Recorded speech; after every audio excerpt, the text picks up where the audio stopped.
everyone, welcome to Happy Valentine's Day here at Eerie Arachnids update video. I don't think I really said that right, but that's okay. So what you see in front of you is my wonderful, beautiful Sericopelma Santa Catalina. One of my favorite tarantulas. Is one of those ones that was really high on my list. One of my friends a couple years ago picked up a nice, beautiful female from Tom Patterson, and ever since she got it, I was drooling, you know, when are we going to see these? When are we going to see these? And then Pelprichen ended up getting them, so I definitely want to get one. And, you know, I'd like to actually get one or two more of these. And then Sericopelma species Chica and the Melanatarsum. Those are probably the only two New World tarantulas that I'd be looking for this year. Other things that may fall in my lap, maybe some Seriocosmus species and stuff like that, but the rest of the stuff I'll be looking for will be all Old World African species like Heterothele gabonensis, Heterothele villicella, and then some odds and ends that are coming into the hobby as far as Stratogyra species and Harpactira species. Some of those things I'm going to, you know, kind of look into. So yeah, so that's the one big update really. She just molted not too long ago. That's not really the big update, but yeah, she just molted not too long ago, and she's doing well. That's her first time eating, so I'm kind of happy about that. So we're going to update some of the stuff that came in yesterday real quick. I'll give you guys a look-see on how some of these things have done and what some of the behavior so far has presented itself over the course of one day. It's kind of interesting what a few of them have done, and really kind of worried about one of them. I don't know what it's doing, but I'll show you guys in 1 second. Okay, so in front of us right now are the four Tarantula marinus usumbaras, the regular, what you would call your normal OBTs, your orange bitey things. So this one here, let me see. Okay, you can see there at the base of the plant. That's where this one is hung out since yesterday. It really hasn't done much of anything. Just kind of sits there. So we're also going to try and feed these, but I'm going to do this off camera. I don't want to feed these guys on camera yet. So that's the first one. The second one, right there, you could see it. I think you could see it, right? It's a little blurry. I hope not. I think the camera's trying to pick up stuff in the background. So let's move this. Right there. There you can see it now. So yeah, that one's just kind of hanging out. But this one's been a little bit more active moving around. This one here is right there. Okay, no webbing, no digging out of those three at all, which is kind of odd, but so far nothing. Again, we'll try and feed these guys little tiny roach nymphs and see what they do. I'm sure they'll be taking down something nice today. And this one, you know, okay, this one here is kind of done just a tiny bit of digging. So you can see right there underneath the leaf, it's kind of done just a tad bit, not anything major. I wonder if it'll help if I do this. That's not the spider, is it? Okay, there it is. This is the one that's dug just that little bit right there at the base of the leaf, if you could see it. So it's kind of cool so far. So variants, this is the one here that has been up top the whole time. Every time I see it, it's just sitting up top. I don't know why it wants to be up there, but I mean it's like way up there. Just hanging way up at the top, like right above the vent holes right there. So yeah, that's the behavior of those four so far. So let's move on to the Chilobrachy species, and I'll show you what they've done.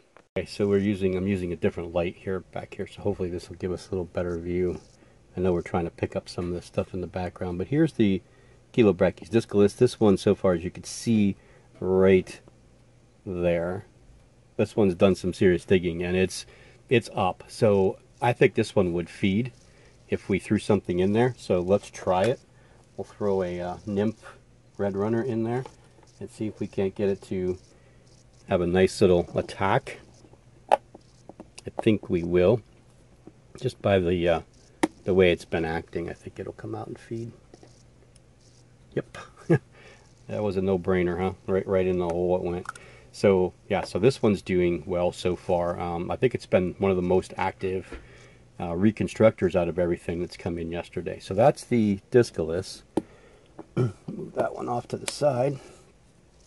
This is another one I think that we'll be able to feed here. This is the Wanzianensis. You can see the amount of digging this one's done quite a bit as well. I just haven't really seen it move around much. So it's in there, and we'll try and feed this one too. But I haven't seen it come out since it's made that burrow. So it's feeling pretty good about its home, I imagine, that it would dig that much. So these ones will all get some damper substrate here. We'll dampen this down a tad bit, probably tomorrow. This is the one that Jody got, the Chilobrachys wanzianensis. Just so I can keep saying it over and over and over again. The wanzianensis. Yeah, I'm going to get that roach to move. That roach isn't going to move. We're not going to get any kind of moving out of that one. So we'll let this one sit off to the side here for now. Here is another one I do believe will feed. Okay, this is the Chilobrachys species Prochop. I'm not really sure how to say that. Kirikon. I didn't spell, yeah, I did spell Kirikon right. I don't think I spelled Prochop right. I think it's P-R-A-U-C-H-A-P.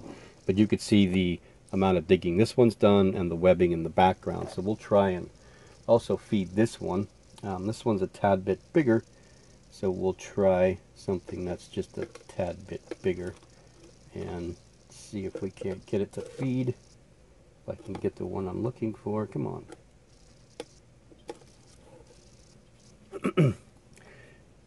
Yeah, so the rehousings all went according to plan, except for the Sericopelma species. The only New World one is the one that gave me the fits, believe it or not. That one kind of just hung on. It just didn't want to come out of its paper towel, and every time I would go to push it one way, it would turn around and go the other way, and just a lot of running around. That's another one with, you know, the roach has got to go the right way. So while that one is also debating on whether it's going to want to eat or not, we'll move this one off to the side, and we'll bring the last Chilobrachys, which is the Huahine. And I set this one up just a little bit differently. We used a tall container that I have, like, I take two of my Tyrannochilus, one Mozambique and one Tete. And there's something, my Omothymus chiote and the Cereopagopus hyaeneus are in enclosures like these, and there's one more. It's back there. It's in an enclosure like this. But you can see what I did is I put wood. You know, there's a piece of cork bark here, and then a piece of actual bark there. And this one has the hollow here, and then it goes down and over to here. So this one's done some work too.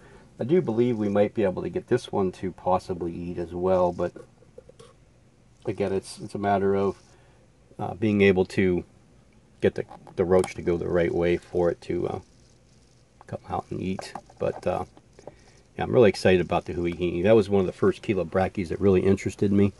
Of course, because of its looks, it's that fawn color, which it's more of a blondish, kind of like that. So you can see the roach is walking up the burrow that way now. So if we see a flutter, we'll know, but it comes back down without being attacked. So yeah, again, these enclosures will get moistened down substrate for these Asian species.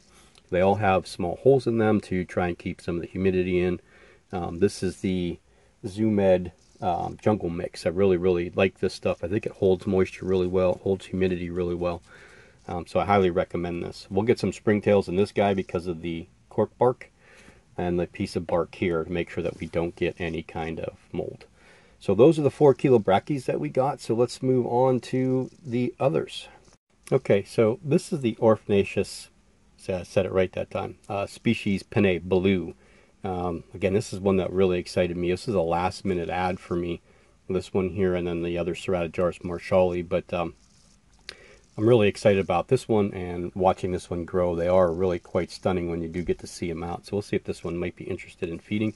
This one also has made like a trapdoor burrow in the back, right where the roach is going right now. We'll do some videos with these, you know, upper looking down in the enclosures, the next feeding for them. This was more just kind of an update, a quick try to get some of these to feed that first day. Yeah. And you could see that so far, the only kilo brackies that ate was the Discalus. Now the Wanzenensis is coming out, so we'll cover this little one back up. And I kind of freaked out the Wanzenensis, but we'll put the Wanzenensis right here just so you could see. And we'll leave that one right there. So the next, I think these next two may eat. It's really going to be depending. We have to give this one a very, very small nymph.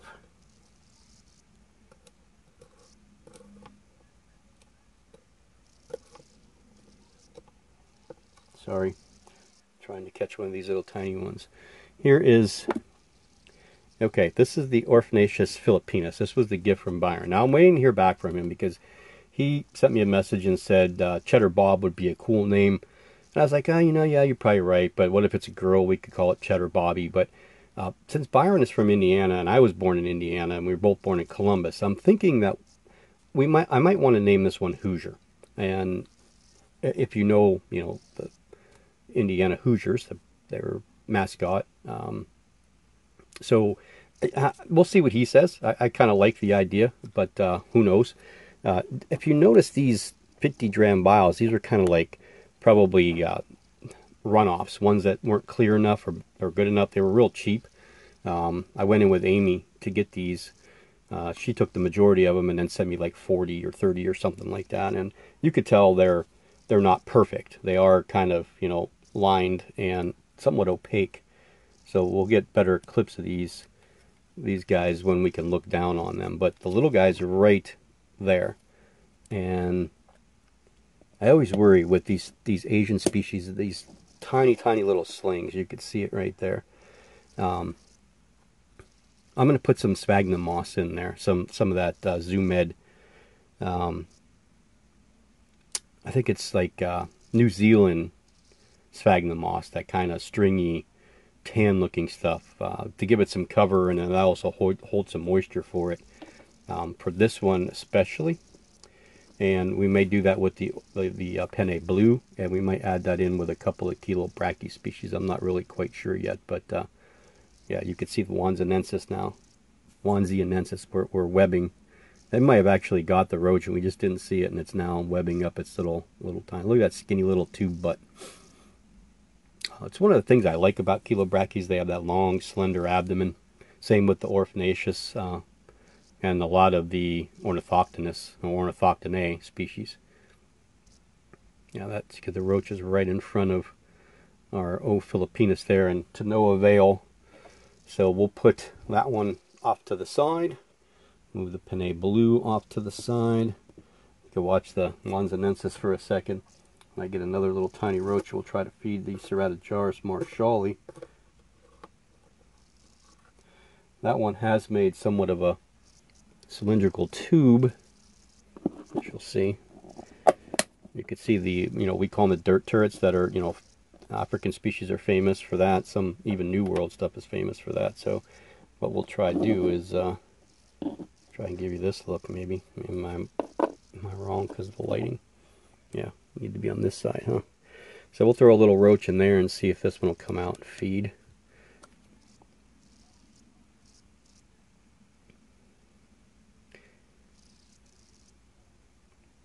I had a smaller marshalli, so I had two.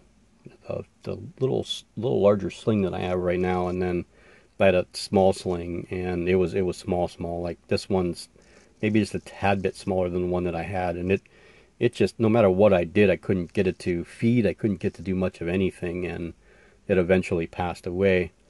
So it's good to have two of these. You know, I have two of the Darlingies. I wanted to have two of the Marshallies. We have two of the Brachycephalus.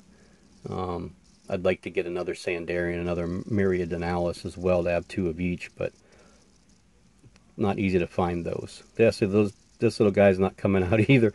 You know, this is the way it is when you get new spiders in. So we're going to try the Makumis, the Tarantula marinus Makumi locale, and then we'll wrap up with the last one, the one that gave me a little bit of fits, the new Sericopelma generala. I said generalum yesterday, and that's not correct. It seems like generala is the actual correct name for it, and I talked to an arachnologist a little bit about Latin and, you know, the possessives of the name, so, you know, the masculine, feminine, and then neuter. And it seems like, from what I understand, I had to do a little bit more research to talk to another person or two that he gave me information on how to get a hold of these people on the neuter part of it, because it seems like anything that has pelma in it is neuter, which would be neutral or non-gendered, and that would actually add the A at the end of generala instead of the UM for generalum, which I would think is more of a masculine possessive of in Latin. Again, I didn't study Latin, so I really couldn't tell you, but I would like to know how it all works. And I think that some people that think they know how it works actually don't know exactly how it works, because I had a couple comments that people had said stuff and they were partially right, but some of them were really, really wrong. And one of them was a person that studied Latin, and the way he explained it to me was completely different than the way I understood it from the arachnologist. So, okay, so that's those guys. Let's pause for a second. We'll get out the Makumis, and we'll finish up with the Sericopelma generalum. Okay, so I'm trying it with the flash on as well and see if that'll help. Here is the first of the Makumis. I don't know if this is number 2, it looks like. You can see the amount of webbing it's done on the bottom, the hole that's made underneath the leaf.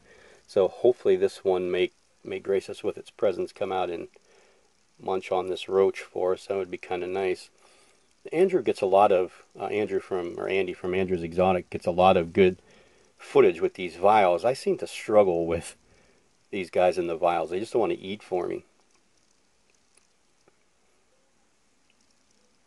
So again, these ones are all just kind of settling in, and I usually like to wait a couple days actually for old world species, and it's just based on experience. And again, this is anecdotal, but things that I've noticed over the course of the last handful of years of me keeping these. Where'd the lid go? I don't know where the lid went. Oh, there it is. That it seems like the New World species that I unpack and put in, if you feed them right away, they get accustomed to their place. The Old Worlds, it seems like they need to get accustomed to their place before some of them will really, really eat. But, you know, it's like these and the Kigomas, the Tetes, the Mozambiques, these are ones that are really, really high on my interest list, so I want to make sure that I do right by these guys. So this is the first one. And let me get the second one over here. Of course, you can see nothing's eating for me today, which is okay, again.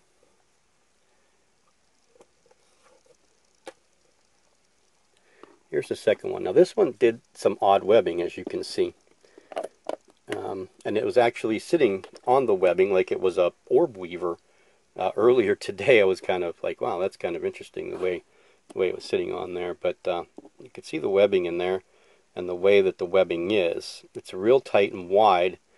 It's pinpointed at 3 different places, or anchored at 3 different places. And he was actually just sitting on that webbing earlier, so that was kind of interesting. So we'll see if maybe this one will come out. It just, oh, yep, well, at least that one fed. That's cool. You saw that rustle there. That's what you get with a lot of the Tarantula. You're not going to see them quite a bit, and you'll see that kind of feeding. You know, that disruption in the ground, and then boom, they just come up and nail whatever it is that they're going to take down. So this one's fighting. So yeah, really, really looking forward to these ones growing up.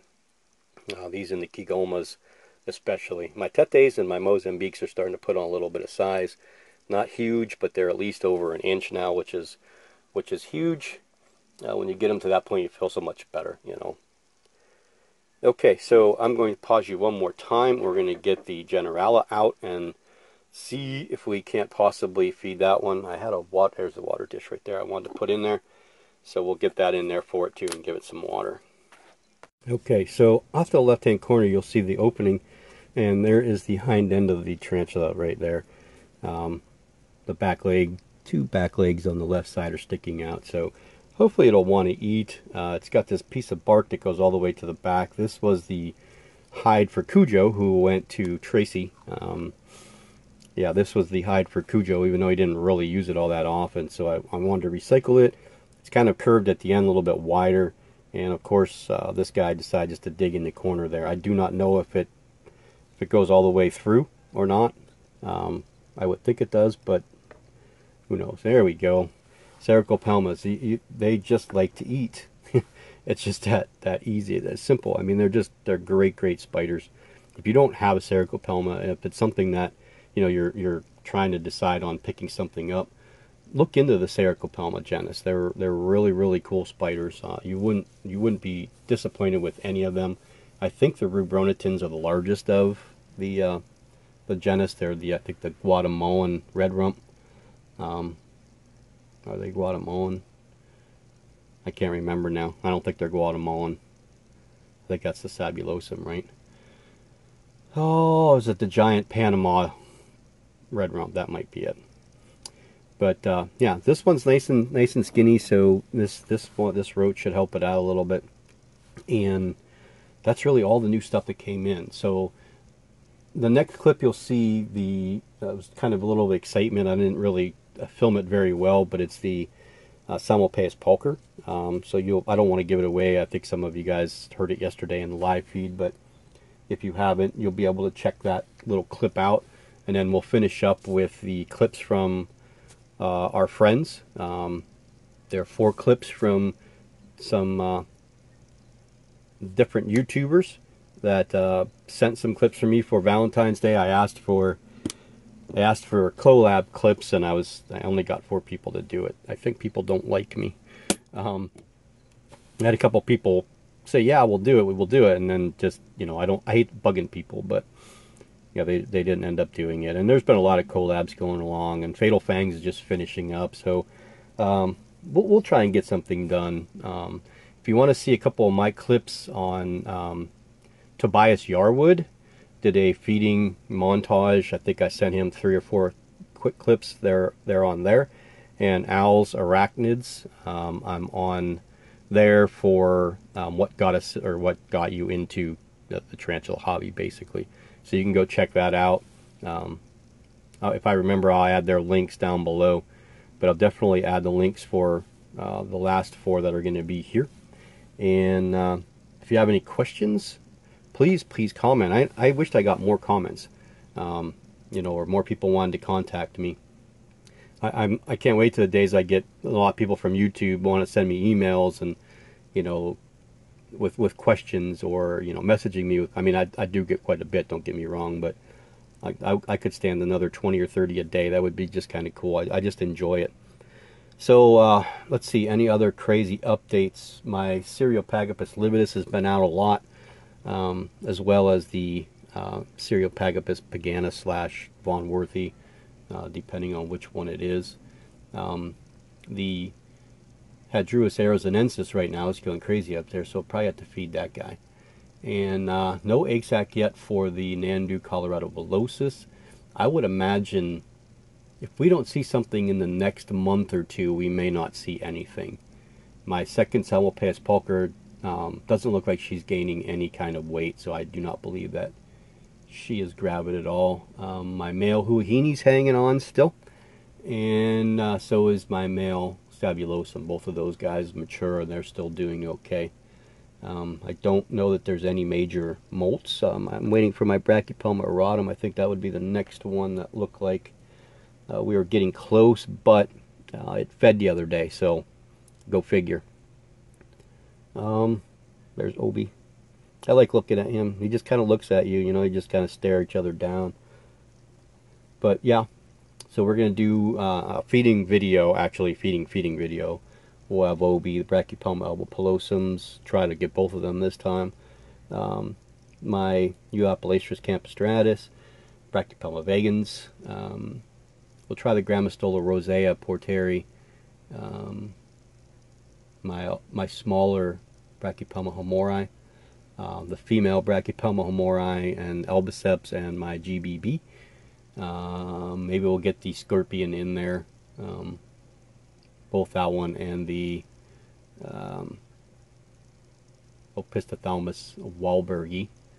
We'll try also feeding my Cereal Stratojaris, yeah, Myriadonalis as well. And we'll probably have to feed the Phormictopus cancerides again, second feeding after molt. So, and then we'll take a look at these guys again and see how they're doing. And you know, I'll let you guys know in the community tab how all these guys did as far as feeding was concerned today. If any of the Tarantula, other than the one Mikumi that you saw eats, I guess you could say, or any of the Chilobrachys that's still wandering around, like the Huahini and my Prashap or Proshap, Kirikon. I've got to figure out how to say that so I get it right. But yeah, so that's really it. I just rambled on here the last part of this video, as I normally do, because I don't ever want to say goodbye. But that's really it for today. So I hope you guys enjoy. I hope you guys enjoy this next clip, and we'll see you guys all soon. And don't forget to check out the last 4 clips of our 4 friends in the YouTube community. And we'll see you guys all later. And you know what we got to say, right? Happy keeping. So happy keeping. Okay, guys, here's one of my updates. Look at this. My female Psalmopoeus pulcher. She laid an egg sac. We were in Bradford today. I sprayed the crap out of her today. She was due for a serious storm. I've been doing that once a week, is really soaking her down. And when I came home, this is what we have. Pretty excited. Now let's hope she clutches it and doesn't eat it. Looks like a decent size too.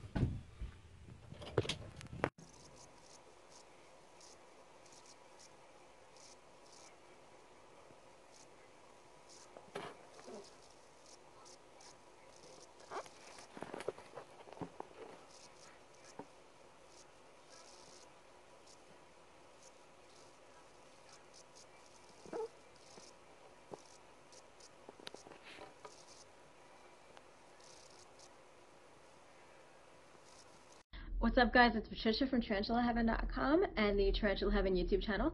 And Spidey, right in there, and myself would like to wish you a very happy Valentine's Day, and we are sending the biggest spider hugs to you. Hey everybody, Andrew here with Andrew's Exotics, and I just want to wish everybody a happy Valentine's Day. I hope you get to be with the one you love, or at least with somebody you're really interested in, and maybe you're gonna get to love each other in the future, who knows. Would be awesome, right? But yeah, just make it a memorable day and have fun. Enjoy it.